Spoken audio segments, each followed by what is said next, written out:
What's up, junkies? The property we are hunting today has a large hog population problem, and this is due to its sheer size. It's got extreme swamps, thickets, huge pine groves. It's gonna take a lot of dogs and a big group of hunters to try and locate these hogs. It should make for some crazy action.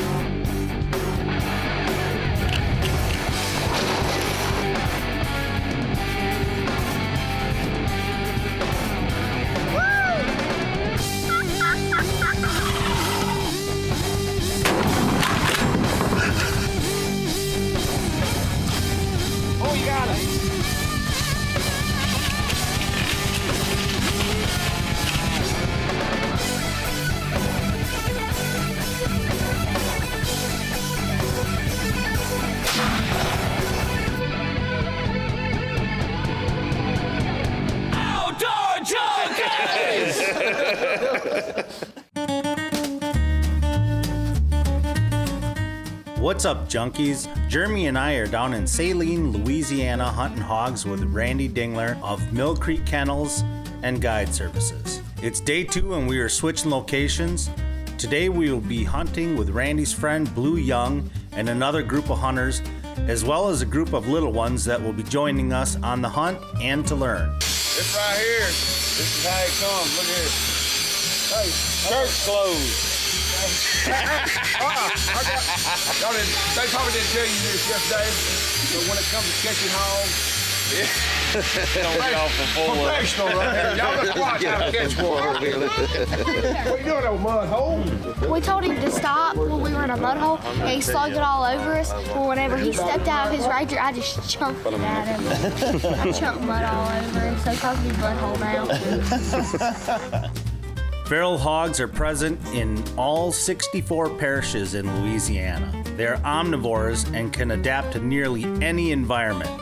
Feral hogs have heavily impacted agriculture by uprooting plant seeds, destroying mature crops, uprooting hay fields, making hay cutting difficult to impossible, and they increase erosion, all while shedding bacteria in waterways. The property we are hunting today has a large hog population problem, and this is due to its sheer size.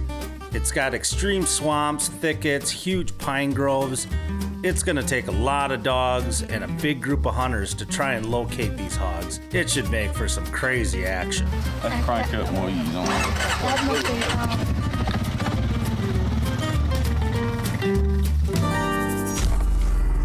Outdoor Junkies is brought to you by I-90 Enterprises, Hanksters Motorsports, B-Fish and Tackle, Custom Jigs and Spins, and these fine sponsors. This has been a Stone Lake production.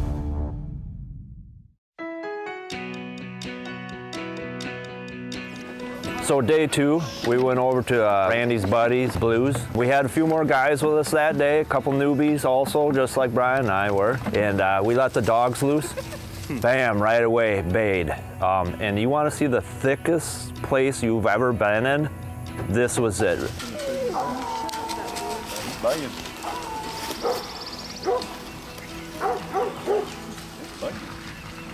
Oh, there's a hog.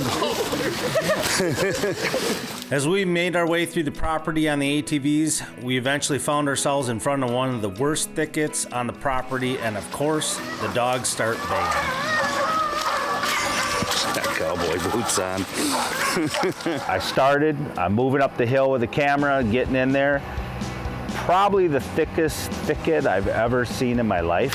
Oh, man.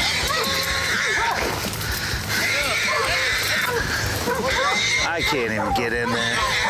That is crazy thing. I couldn't believe it. I was actually like Winnie the Pooh. I got stuck in the rabbit hole, and I was just like, ah! I could not move. This thicket is way too thick for me. Jeremy went in to help out with Randy, and he had to crawl in just to get to the pit. Bri, he couldn't even get in there. I actually got down and like swam on my stomach to get under the thickets just to pop my head up and to get to where the bulldog and the other dogs had him bayed. I watched Jared tunnel through, and he was gone, and I knew he had a GoPro on him, and they're like, "Get in here, cameraman." I'm like, "I can't. I'm stuck." Hey, you got a knife? Hurry up! Come on, get over here. Jeremy pulls out his knife and takes the first hog of the day. All right, so on the way down, Brian and I were talking about, you know, they want us to kill these hogs with a knife. I'm like, wow, you know, a knife? This is pretty wild. But now, after we actually went in and hunted, and Randy had a hog tied up, and you see these dogs are all bayed around it. There's guys standing here, here, and here. There's no way you could pull out a pistol and shoot this hog. You would put everybody around you in danger, bad.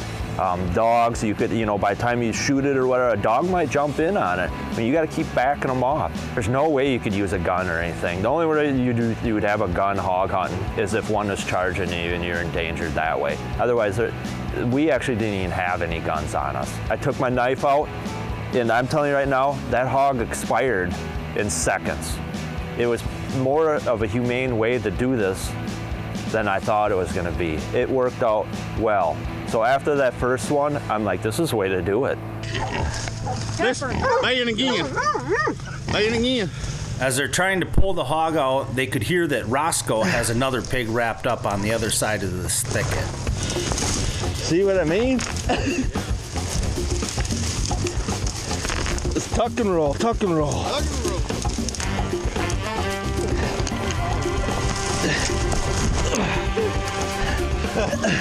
Oh, you're thick.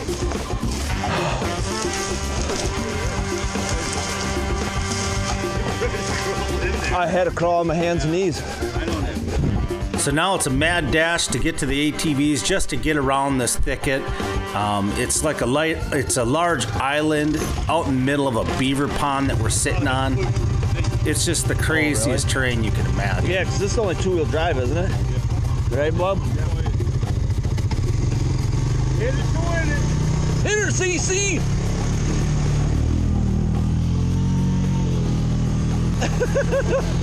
Oh man, my ass is wet. Woo-hoo! Jeremy and I were both riding on a two-wheel drive ATV, and Randy noticed that it was going to get pretty rough, so we both jumped on to Randy's ATV, and what we were in for next was just insane. I think because you got four-wheel, don't you? Yeah. We had that four-wheeler all the way buried, all the way up to the racks. I actually didn't think the intake was going to, I thought we were going to kill the four-wheeler.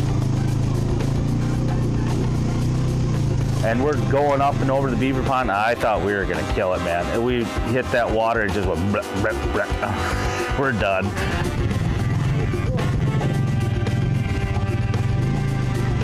I actually thought you killed it.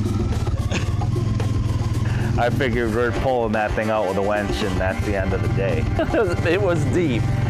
So me being from Wisconsin, Brian too, thinking about when you're that deep, alligators. Not kidding you. I stepped on a couple logs when we were walking through there. I might have ran a little quicker in that water when I did that because the water is super cold. Even the dogs didn't even want to go in it. They say, you know, there's not many gators around here, which I believe them, but if there's going to be one around, this guy's finding it.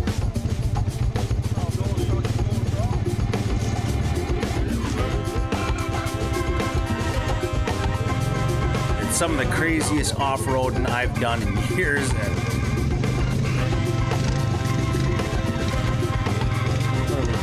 So we made it up to the group of the other guys, and they had already dispatched the hog. Did you get him, Roscoe?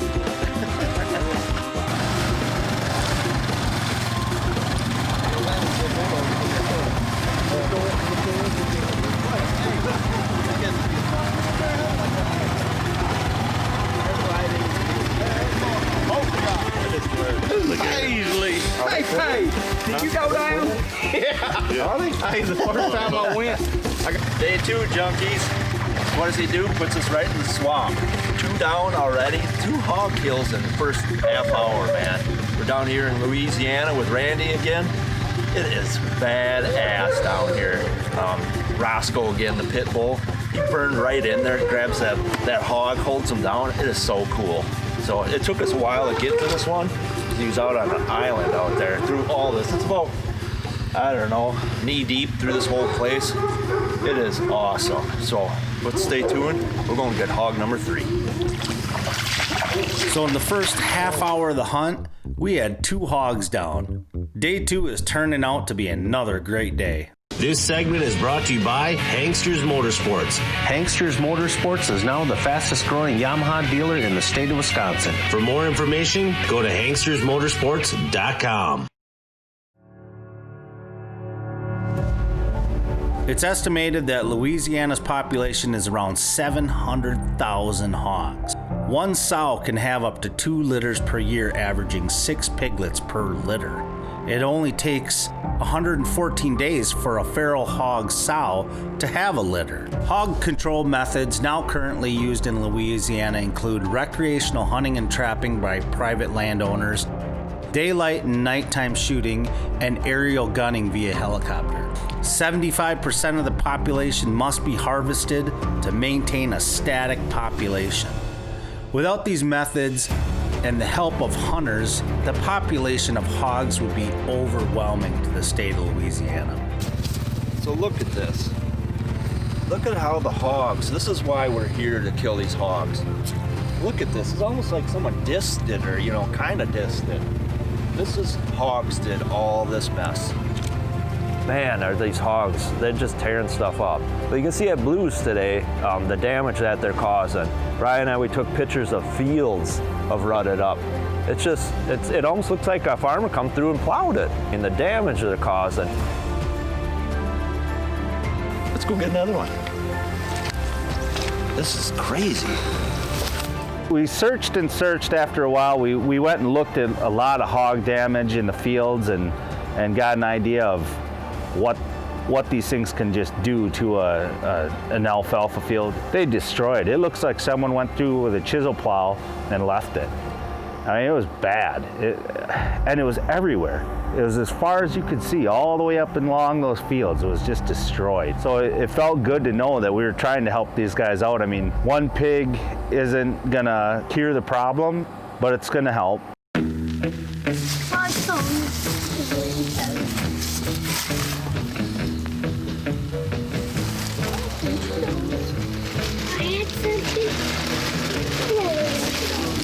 I hear my sack rattling over there. No, don't start it, because that'll start confusing.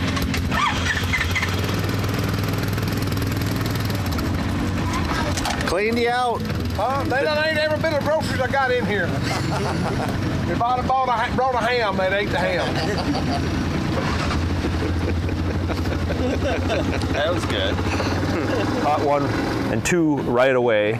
And then like usually there's a little downtime trying to locate, trying to get the dogs back. So it's been a few hours since we had any sign of hogs, and just when the day looks like it's going to come to an end, we spot this giant boar standing out in a clear-cut line about 700 yards away. We decided to get a game plan together. Our plan was to send Shane and Blue back to the trucks to get a fresh box of dogs, and then set them loose on the fresh trail. We're finna head down there and turn out on the hogs just crossed. See how that blue young dog work. Them girls had me so wound up there while I was catching bulldogs. You know what I did? I put one bulldog in there, put a collar on him. They handed me another collar. I stuck it on the same dog. They brought me the other bulldog, and I got to looking for the collar. Where'd my other collar go? Had 2 collars on the same dog. Come here, Jane. So this one back, I got a couple more pit bulls. We're just gonna release the whole bunch after them. It's gonna get crazy. Yeah, Oh boy, this ought to be something. We haven't found a group yet like this. Well, we found a couple decent groups, but nothing like this.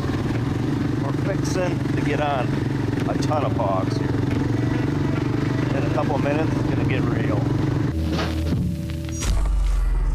Outdoor Junkies is brought to you by I-90 Enterprises, Hangsters Motorsports, Bee Fish and Tackle, Custom Jigs and Spins, and these fine sponsors.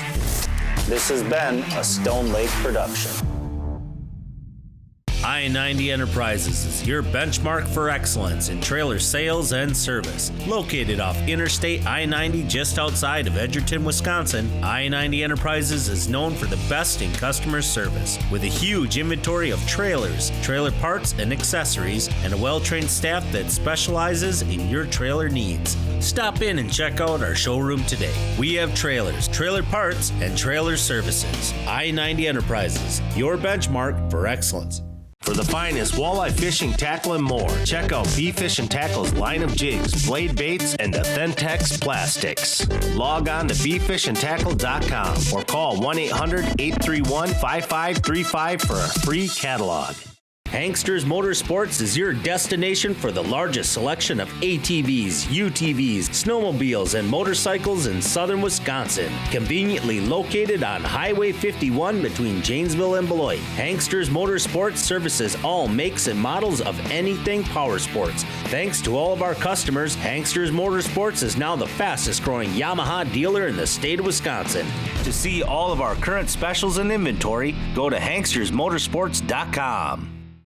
Looking to stand out from your competitors and increase your brand awareness? Yeah, baby! Woo! Then advertise with Outdoor Junkies and reach your target audience. From new product reviews and product placement on our show, our team will enhance your marketing strategy and generate new clients.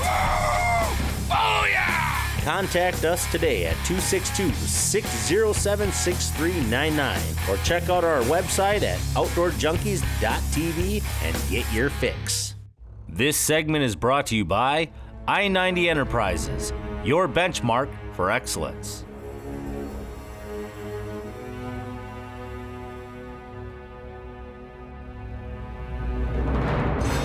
So the guys are back, we got the new dogs, we get up there, they release, and the wind was kind of bad on the top of the hill. When we got up there, it was actually to our back. So the dogs started backtracking the way the pigs came in. And unfortunately, they didn't catch anything up that way. But one dog got on the track, and that was Hannah. Dog lay 176 that way. That chase was probably an hour and a half. By the time we locate the dogs, and one, I believe it was Hannah, the Hannah dog. She was the one that was by herself trailing this hog for miles and miles, but with the trackers, which is really cool. You can tell where she's at and when she's baying. 467 is that other dog. That should be Hannah. She took off, she went down, and we started tracking her, and she probably had at least a good, I'd say, 6-7 mile run before she finally bayed that hog. All right.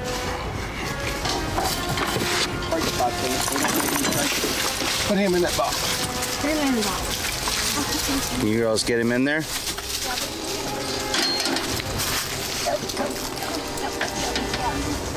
Okay, let her run out.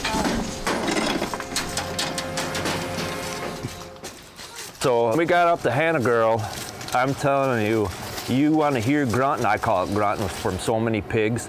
And you could just see the brush moving all around. What that one pig that Hannah was chasing for over an hour and a half, and run into another group of pigs. And I think they try to shake the dog loose when they run into these other groups of pigs. You know. Well, now you could hear Hannah shut up. We actually thought she got bit or something happened to her. But so we set the pin in. Actually, two pit bulls.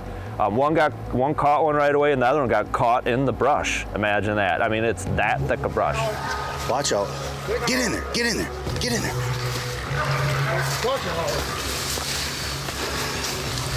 We need more dogs.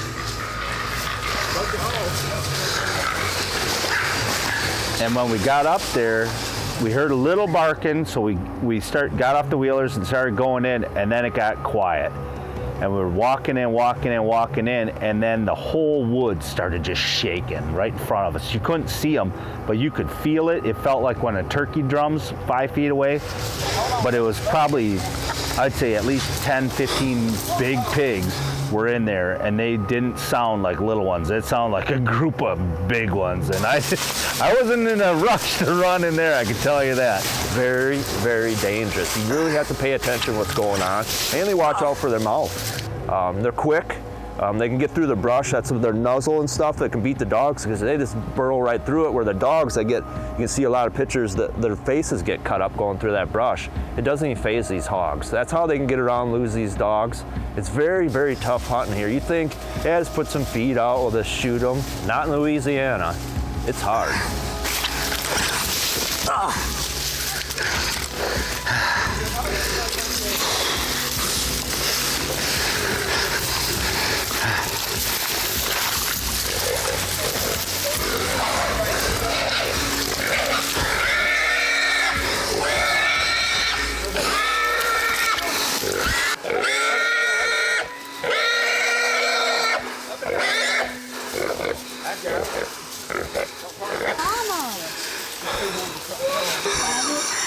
It's sick. It's nasty in here. Whew. When it rained, Don't break it. 27-year-old, hogs we tried to catch right there. Yeah. He got tangled up in them vines. Man, That was a good one, boy. Yeah. Good hearing. You heard them all in here? yeah. Single cross, I believe, about that color. Yeah. That's the one we should cross. Yeah. No, that is what we saw for sure. Across the pipeline? I didn't see it. I wasn't looking. I figured that's what you did. That was it. Huh? That was it. That was it. For how many there was in here? Did you hear them all? This is snorting it was a bunch of them. Yeah. I say a bunch. It was a wad of them. It just goes to show you, you know, there's a bunch of hogs in here still. Yeah, what we seen across the pipeline didn't come back this way. A little bit of cutters. Show him the way out, Gordon. Man, that was some thick. I know. I seen Blue go in once and he backed up and again. Can't never get lucky anymore, Bam. Nope. They let the dogs go. The hogs split. They got one. We went in there and we got that pig out, and it was just an end to another great day. This was our first time we've ever done a hunting trip where we've used just a knife to stick them to kill them. It was a humane way, and like I say, they expired so quickly, and it was the safest way to go about it. So that's the only way I'm going to do this hog hunting anymore is with a knife. We ended up with 3 pigs again, and it just goes to show you though how quick it can happen. I mean, at 1 minute you're in a lull and nothing's going on, and all of a sudden you just hear that boo, and it's on. Man, the adrenaline, going through the bushes and feeling those things running around you and not being able to see them, and you know that they're only 10 yards away from you. The dogs just all come running in, and it gets you. It gets you hooked. It gets you, the adrenaline on it. It's nuts. What a blast. From making new friends and having a good time to showing the next generation how to hog hunt and all the memories that we made, that's what hunting is all about. All in all, we ended up with 3 more hogs, and we also helped out this landowner. What a great day. I didn't wear my boots. I think it's going to get deep today. Seems like we just had a discussion yesterday about the Polaris. Hey, I'm a fan of them. Let me tell you something. That right there. But Yamaha's way better. That right there.